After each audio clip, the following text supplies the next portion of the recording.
Ngayong araw nga pala guys ay nandito ako sa Yamaha, bagong bayan Taguig, upang ipa-change oil ang bagong alaga natin na si Roxy. Alas 4:30 na nga yan pero sobrang init pa rin. Buti na lang guys, may nagtitinda ng halo-halo overload dito sa tabi nila. At makikita mo nga sa kanilang mga sahog ay panalo ka. Mukhang simple lang kung titignan pero hindi siya putyo-putyong halo-halo. Talagang pag natikman mo to ay sobrang makrema dahil hindi tinipid sa gatas at sa mga ricado. Dito lang yan sa bagong bayan Taguig at doon naman pagaling ka sa Lower Bigutan. Hindi nga nawawala ng customer sila na baby dahil maya-maya ay may dumarating para bumili. Katulad ng dalawang to na bumaba pa ng kotse para bumili lamang. Katuwang pala ni nanay ang kanyang panganay na anak, kung minsan naman ay si tatay. At tingnan nyo naman guys kung gaano kalaki ang kanyang leche plan. At ito nga si nanay baby, yung gatas parang ayaw niya ng tigilan. Nay, tama na po, sobrang sarap na po niyan. Grabe talaga si nanay baby oh, sobrang daming maglagay ng gatas. Hindi dahil vlogger tayo, sa totoo lang sa isang customer pa yan. At nakita nyo naman guys na may ube na siya kanina pero nilagyan pa ulit ng ube sa ibabaw. Kaya naman talagang overload na overload ang kanilang halo-halo. At guys, take note ha, 50 pesos lang pala yan. O diba guys, panalo na sa init ng panahon ngayon. Makakatim ka na ganito kasarap na halo-halo. Kaya kung ako sa inyo guys, kung malapit lang kayo dito sa bagong bayan Yamaha, tayuhin nyo na sila nanay. Hanggang Monday to Saturday nga pala sila nagtitinda dito. Nag-take out na rin pala ako para sa aking pamilya, kaya tara,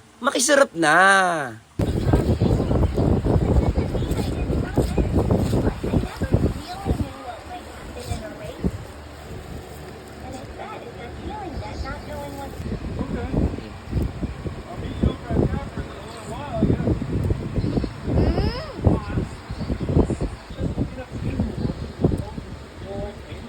Up.